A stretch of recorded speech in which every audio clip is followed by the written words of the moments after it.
PK52, the Saturday morning meeting. Well, this is the time of year where I just get extremely excited about what's coming up next.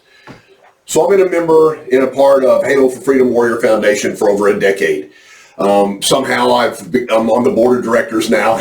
I don't know. It's a group of first responders and military that have been injured. And it's hard to explain until you immerse yourself with what we call Weekend to Remember. So starting on March the 5th this year, so March 5th through March 8th, we're bringing 60 warriors and first responders into the Dallas-Fort Worth area, and we have 4 days of nonstop events.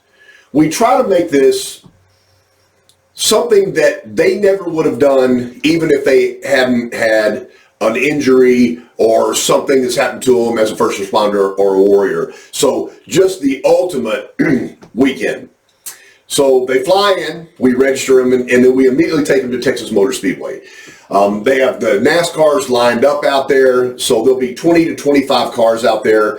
And regardless of your injury, you will sit in the driver's seat of that car and drive that NASCAR at 150 miles an hour. They have these throttle kept at 150, but you can hear them coming down the front straight, and you can hear the rev limiter, pa-pa-pa-pa, and you know they're running 150 miles an hour. Now, whether any of these people would have ever got to get behind the wheel of a NASCAR and drive on an actual NASCAR track, I don't know, but I know there is some stories that I've witnessed. Let me give you one real quick story, because I want you to understand that sometimes you have to completely go away from your norm, from your everyday life, your family life, your work life, religious, whatever your life, and go into something completely different, and something that sometimes is a little frightening. I got to be honest with you. I've been weekends to remember for over a decade where my job was to take a wheelchair out to one of the soldiers that we pushed out of an airplane on a tandem jump. Now, he had been burned really badly in a roadside bombing. He had lost his eyesight, had no ears, but man, I'm trying not to get emotional here, but the energy and the spirit of Joel was beyond belief. What he'd gone through in life, the changes he'd gone through in life and everything, you'd have to say, made him a giant among men. That's the only way. So anyway, being the clown that I am, I rolled that wheelchair out there. He was the first one out of the airplane. He landed. I got him in the wheelchair, and I go, "How was it?" He goes, "KC, it was phenomenal." And I said, "What did you see first?" He goes, "You're an idiot, KC. I'm blind." And it's just kind of an interesting deal. I've had some of my friends volunteer for this, and I promise you one thing. These heroes don't want any kind of pity. If you could slash back and forth and you can do a little verbal boxing with them, they love that. It's phenomenal. So it's called Halo for Freedom Warrior Foundation. You can actually go online and check it out. So first day we go and we drive NASCARs, and I mean everybody drives. And then we go and we have gourmet hot dogs. This guy comes in every year from the Northeast. He's got elk, he's got rattlesnake, he's got wild boar. I'm not a big hot dog eater, but I mean, it's pretty exotic and it's pretty fantastic. And it's just fellowship that first night. Most warrior foundations, if you do any research on there, one thing they don't do is they don't do live fire. They raise money. They put people in houses, and there's so many great foundations out there supporting, our fallen and our wounded veterans and first responders. So there's a lot of them. But one of the things we do is we do live fire. So the second day we take them out to a range, and we have every weapon from a 9mm pistol all the way to fully automatic 50 caliber weapons. And sometimes the trauma of being injured doesn't go away with the medical doctors and the people that sit down and talk to them and the groups they go to. But I've watched these young warriors get down with a sniper rifle and fire a few rounds to the sniper rifle, and when they get up and everything, all of a sudden they feel like they're a part of it again. I can't explain it. I'm just telling you what I've seen. And it's a full day of that. We have helicopter target shoots. We take them up in a helicopter. They shoot targets.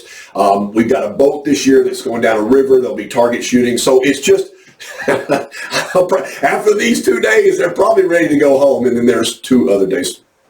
Let me give you a story that I'll never forget. We were at Texas Motor Speedway, and this was maybe 4 or 5 years ago. And one of the warriors raised his hand while the guy was doing the chalk talk. He was talking about the apex and how to enter the turns and how to be able to drive the car at the fastest pace possible, because these drivers that we hire want them to have the full experience. So they're trying to train them just like you train a NASCAR driver. One of the warriors raised his hand. He goes, "Hey, I know these cars have a clutch. I lost my leg and I don't have my prosthetic yet. Am I going to be able to drive?" And he stopped what he was talking about. He said, "Soldier, here's what we're going to do. We've got a push car, and we're going to push that car on that track in 5th gear until you have enough RPMs, and you're going to drive this car at 150 miles an hour." So I'm already choking up a little bit, because now he's super pumped. Something he thought he was going to have to miss out on the very first day. Was crazy. So Dana jumps in, Sergeant Dana Bowman, who is the founder of Halo for Freedom Warrior Foundation, jumps this giant American flag into the infield, parachutes in. That's the starting of the day. So the soldier that I'm talking about got his fire suit on, got his helmet on, he's standing on his crutches, and obviously his right leg was they tied it in a knot because he didn't have a leg. He was standing there, and they got the cars ready, got them all running and everything. They looked over, they pointed at him, they waved him over. Gang, look at me right now and understand this man dropped his crutches and hopped to that car. And I got to tell you, man, I'm about to get emotional right now. He came out of that car, and it's crazy at the end of these 4 days how much these people have changed. How can we ever know? When you go over there and you lose both arms, you lose both legs, you lose an eye, you come back different than where you're going. And one of the things Dana says, it's the ability, not the disability. And some of the warriors that I've met over a decade have said, "Casey, this is what I'm going to do." Sergeant Cedric King said, "I'm going to go around the nation. I'm going to speak to people that don't really apply themselves."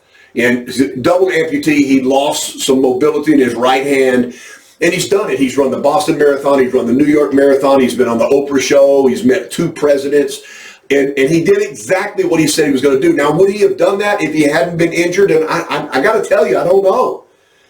But he used that to make a change. So sometimes we get embedded in our lives.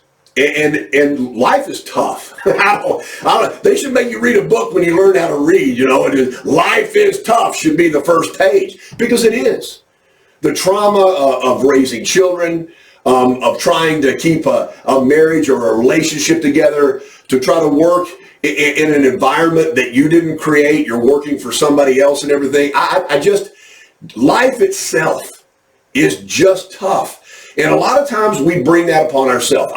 You've got to admit that when you're looking in the mirror, is some of the trauma I created for myself. Maybe I relish in trauma, but I see it every single day.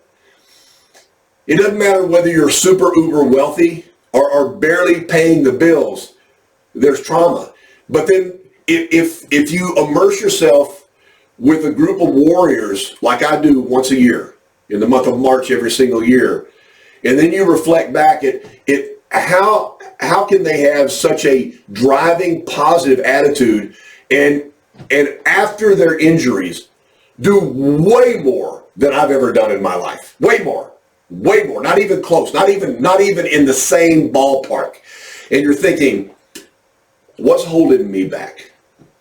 When you have that terrible day, when you think everything in your life is going the wrong way, I got to be honest with you. We live in the greatest country ever on the planet. Ever. I had a lady tell me the other day, and she was an older lady, she told me the other day, she said, the biggest problem in our schools are the teachers. And I said, well, How does this happen? The greatest school in the history of the United States, the best top school has students that fail. And the worst schools in America have kids that succeed, become doctors or whatever. And I said, sometimes it's about applying, So if you haven't ever sat down and sit there and going, okay, what is my next level? What is my next level? And you drive to that next level. Don't ever give up what drives you forward. PK 52, the Saturday morning meeting.